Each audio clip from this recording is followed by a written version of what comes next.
Galactic Council chamber was larger than any human building ever made, a round hall with walls of silver and glass so high that the ceiling disappeared into a haze of blue. Light representatives of 100 alien species sat in wide tiers.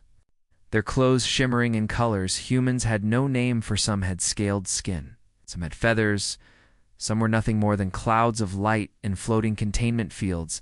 In the center of this hall, on a raised platform, stood a single human man. In a dark suit, his name was Ambassador Kane, and his voice was calm as he finished his proposal. He spoke clearly, offering the Council a treaty of peaceful trade, mutual defense, and shared technology.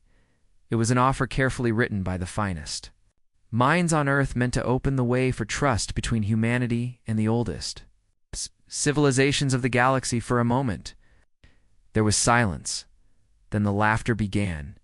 It started with a hiss from the reptilian delegate of SAR, then the sharp clicking chuckle of a six-armed envoy from the Kier. Soon the sound spread through the chamber, growing louder until the air seemed to shake with mockery. Kane stood still, his hands folded in front of him as they laughed. They were not trying to hide their scorn. Some shook their heads. Others tapped their claws against the metal tables as if to say, this was a waste of time. A tall blue-skinned representative leaned forward and spoke in a voice that carried across the hall. Your kind has existed in the stars for less than a century, and you think you can bargain with us? Another voice followed. Young worlds should listen, not speak. Earth has nothing the Council needs. Kane's eyes moved slowly across the rows of alien faces, noting each one. He did not argue. He did not defend. Instead, he let the noise fill the chamber until it began to fade. Some delegates returned to murmuring in their own languages. Others smirked, clearly amused by what they thought was human arrogance. Kane's aide, a young woman named Leanne, stood behind him, watching the reaction. Her hand rested on a small black case she had carried from the human ship. No one in the chamber seemed to notice it at first. When the laughter had died down, Kane took a slow breath, and his voice was steady when he spoke again. Earth believes in diplomacy, but we believe in efficiency. We do not repeat ourselves. The Council members shifted in their seats, unsure what he meant. A large insectoid delegate clicked its mandibles and asked in a tone dripping with mockery, so this is your great message. You come here, you speak once, and then what, you leave? Kane's mouth curved slightly, not into a smile, but something sharper. Exactly, we speak once. The room stirred with mild confusion mixed with amusement. Some of the younger alien envoys whispered to each other, wondering if humans were simply too proud to try again. A few older delegates watched Kane with narrow eyes, as if they had seen something like this before. The black case in Leanne's hands gave off a faint hum, so quiet it was barely there. She held it without moving her fingers, resting lightly on its surface. Kane took one small step forward. The light from the overhead rings caught the silver pin. On his lapel, it was shaped like Earth, a simple blue sphere. The Galactic Council does not have to accept our offer, he continued, his tone never rising, and no threat in his words, but if you reject it, you will never hear it again. Some aliens laughed. Again, a deep rumbling sound from a massive quadruped in the back row.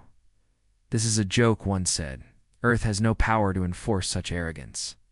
Kane only tilted his head slightly and answered, we will see. There was something in his eyes, then something that made even the most dismissive alien leader pause. It was not pride, and it was not anger, it was certainty, a dangerous kind of certainty. Leanne glanced at him briefly, then at the Council. She knew this moment had been planned for months. She knew what the black case could do, but she also knew no one here would believe it, not yet.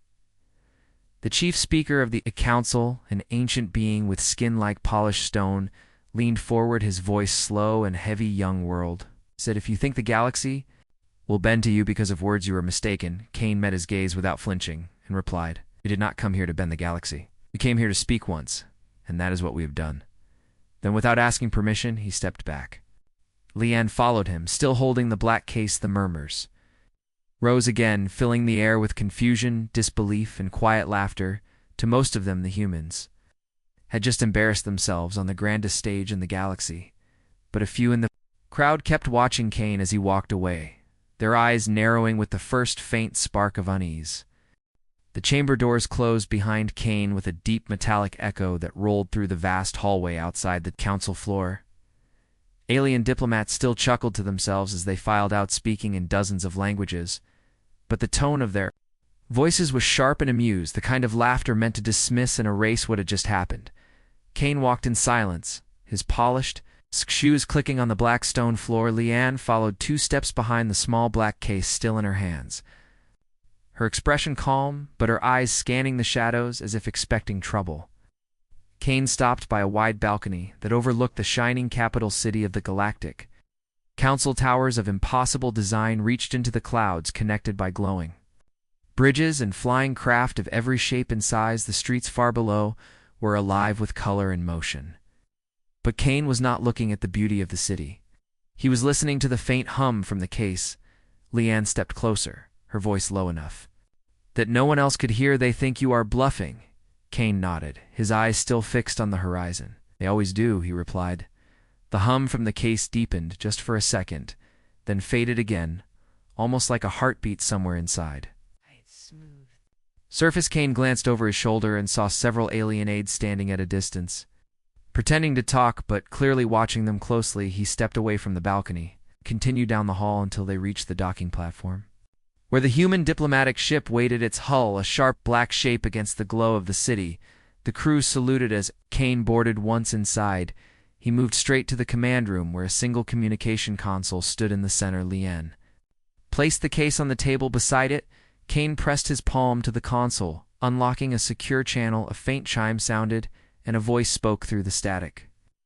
"Earth Command here." Kane gave no formal greeting, only a single phrase: "Proceed as planned." There was no change in his voice, no trace of excitement or anger as he ended the transmission on the other side of the galaxy. Somewhere deep in human-controlled space, fleets moved without fanfare or announcement back in the Council City. Kane returned to his assigned quarters, knowing the real message had already been sent the next morning. Whispers spread through the Council corridors. A border system belonging to one of the most vocal alien critics of Earth had gone silent. No distress calls, no trade beacons, no ship logs at first. Many dismissed it as a sensor failure or a local power outage, but the silence continued and deepened. Kane arrived at the council session the same as before, walking calmly to his place without offering explanations. The same alien who had mocked him the loudest the day before leaned over and sneered. "Perhaps humans should fix their own broken toys before coming here to speak." Kane only looked at him and said, "Clearly once is enough." The alien frowned, not understanding, but a few in the room began to feel an unfamiliar weight in their chests, a slow, creeping unease that they could not explain. The silence was spreading. What began as one quiet border system became 3 within a single day. No signals, no trade reports, no patrol updates. The Council's long-range scanners showed the stars still burning, planets still in orbit, but every trace of communication or movement was gone. It was as if life itself had been plucked away, leaving nothing but empty worlds. In the council chamber, the mood had shifted. The loud, mocking laughter from 2 days ago was gone. Delegates whispered in low voices, glancing toward Kane more often than toward the main speaker's platform. He sat in his seat, still and calm, reading something on a thin silver data tablet, as if the council's rising fear had nothing to do with him. One insectoid envoy leaned forward, its chitinous plates clicking softly, and asked its neighbor in a barely audible tone, "Could the humans?" The other shook its head quickly. "Impossible. They have no fleets here, no bases, no reach." But neither looked convinced. Reports were coming in of abandoned ships drifting in space, near the vanished system ships, without damage, without battle scars, just dead, powerless. As if something had stripped their energy away in an instant. The Council's military arm launched an immediate investigation. A fleet of 20 fast-response ships jumped to the edge of one silent system. Minutes later, the ships sent a single brief transmission, entering scan range now. And then nothing. 20 ships simply vanished from the network. No explosion. No distress call. Just one moment present, the next gone. By the afternoon session, the entire chamber was restless. The chief speaker's voice, usually unshakable, carried a note of tension as he announced that the council would be increasing border patrols and tightening security in the outer sectors. Kane didn't even look up from his tablet. when a feline-shaped delegate from the Rolinar world called across the chamber. "Ambassador Kane, do humans know anything about these disappearances?" Kane finally lifted his head. His voice was level, but the words seemed to weigh more than they should. "I told you, we speak once." Then he looked back down and returned to reading, leaving the hall in an uneasy, stretching silence. In the corridors after the session, delegates spoke in hurried whispers. Some claimed the humans had brought a weapon so advanced it could erase systems without being seen. Others insisted this was some kind of natural phenomenon. But the older, war-seasoned leaders, the ones who had fought and survived real galactic conflicts, were not so sure.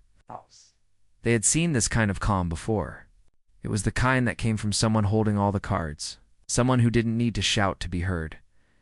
And as the second night fell on the Council's capital world, more border sectors went dark. Kane slept soundly in his quarters. Black Case sat on the table beside his bed, faintly humming in the dark like the heartbeat of something vast and patient. The council chamber was crowded the next morning. Every delegate had arrived early, which was unusual for a body that normally moved at the pace of centuries. The air was tense, filled with the faint hum of private translators and the low growl of alien voices debating what to do. Some demanded an immediate military strike against the unknown threat. Others urged caution, fearing that a wrong move might make the situation worse. All eyes turned toward the giant display that dominated the chamber. While when it suddenly flickered to life without warning, the image that appeared froze the entire hall. It was the wreckage of a fleet, but not just any fleet. It was the personal defense force of the Vorth Dominion, one of the most heavily armed powers in the Council. Their warships were torn apart, floating in space like broken toys. No fire scars, no signs of boarding. Every piece drifted slowly in the cold void. The time stamp showed the destruction had happened less than a day ago. Gasps and sharp whispers filled the air. The Vorth delegate, a towering creature of bone and muscle, stood so quickly its chair toppled to the floor, demanding to know who had done this. Kane rose slowly from his seat, every movement deliberate, and walked to the center platform. His dark suit looked even darker against the brilliant light of the projection behind him. Without looking at the Vorth, he spoke to the entire hall. "This is what happens when you refuse to listen." A ripple of unease passed through the delegates. Some shifted in their seats. Others tried to hide the fact that they were leaning forward. Kane gestured, and the image changed to show the same fleet before the destruction, moving in perfect formation. Then the feed sped up, until the ship suddenly went dark, as if someone had flipped a switch in the darkness. Faint shapes appeared, flickering in and out of view, too fast to identify. Moments later, the ships began to break apart in silence. No weapon flashes, no impact trails, just ships quietly falling to pieces. The feed ended abruptly. Kane's voice was calm. "And even our methods are not yours. Our weapons are not yours." He let the words hang there in the air. The council members were silent now. No scoffing, no laughter. Even those who hated humans most kept their mouths shut. Kane continued, "We did not come here to threaten. We came here to speak once, and you chose not to hear us." The Black Case sat on the platform beside him, its faint hum audible now. The stillness of the chamber. Kane looked at the chief speaker directly. "Our patience is not infinite. You will decide how this ends." The chief speaker's stone-like face remained unreadable, but his voice was heavier than before. "We will deliberate." Kane gave a small nod as if that answer was expected and returned to his seat, never breaking eye contact with anyone who dared to look at him, and though no one spoke, it was clear the council's fear had shifted from the mysterious disappearances to the quiet man from Earth who seemed to know exactly when they would happen and why. For the first time in centuries, the council called a closed emergency meeting. Armed guards sealed the great chamber doors from the inside, and the wide tiers of alien leaders leaned toward one another in hushed, urgent discussion. But as the last bolt locked, a single voice cut through the low murmur. "You've wasted a lock," Kane said. Already seated at the center table, no one had seen him enter. The chief speaker's eyes narrowed, his stone-like face showing the faintest crack of surprise. "How did you?"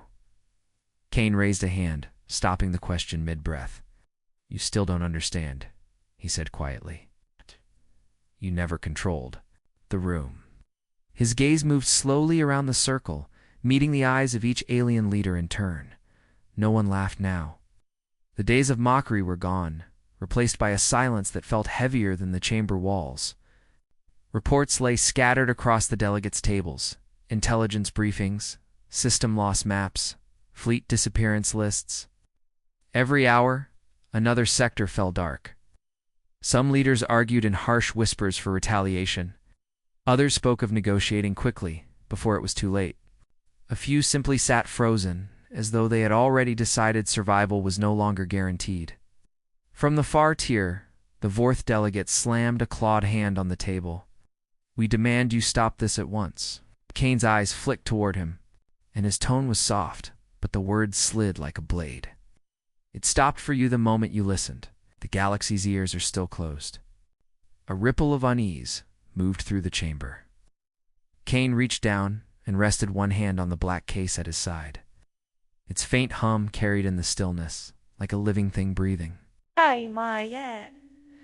One of the elder delegates, a pale insect in being with trembling limbs, leaned forward. "What happens," it asked, "if we don't sign your treaty?" Kane's answer was a single glance downward at the case. He didn't open it. He didn't need to. Several delegates shifted uncomfortably, in their seats as though they could already see what might lie inside.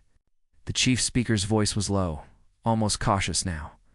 "You've made your point, Ambassador, but you must know, Council does not take well to ultimatums." Kane's lips curved not in a smile, but something far colder. "Den, you've mistaken me. An ultimatum demands an answer. This," he tapped the case lightly with one finger, "is simply the last word." No one interrupted him after that. The debate resumed, but it was different now. The words were quicker, sharper, almost desperate. And through it all, Kane sat silent, listening, his hands still resting on the case, the faint hum never fading. The chamber was silent when Kane finally stood. No vote had been called, no decision had been reached. Yet every delegate felt the weight of what was about to happen. He stepped to the center table, the black case in his hand, its hum now a low, steady thrum that seemed to vibrate through the floor. Without ceremony, he placed it on the polished surface and pressed a hidden clasp. The lid hissed open. Soft blue light spilled out, growing brighter until it formed a three-dimensional map of the galaxy above the table. Hundreds of worlds glowed in white, scattered across the spiral arms, but what made every alien in the chamber rise to their feet was the red. Every homeworld, every capital city, every major shipyard of the Council's member races burned in crimson light. Each pulsed slowly like a heartbeat. Kane spoke without raising his voice. "These are your strongholds, your pride, your past and future.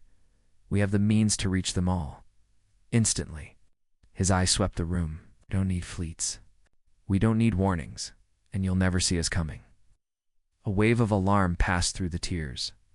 The Vorth delegate, who had mocked him on the first day, stepped forward as if to speak, but no words came. The insectoid elder lowered its head and didn't move at all. Even the chief speaker's stone-like face had shifted, the faintest crack revealing unease. Kane closed the case with a sharp click, and the map vanished. "Earth will not repeat." "Its offer," he said, each word clear as glass. "You have heard it once. If you value your worlds, decide now." He turned and began walking toward the chamber doors. No guards moved to stop him. No delegate called out. By the time he reached the threshold, the chief speaker's voice followed him not with defiance, but with the quiet weight of surrender. "The Council will sign." Kane didn't stop. He didn't look back. Outside, the light of the Capitol's towers shone against the black sky, and the hum of the case was silent now. The message had been delivered. Humanity's place in the UHEs. Galaxy was no longer a request, it was a fact. From that day forward, the Council remembered one truth about Earth. Truth carried in whispers across every star system. They only speak once.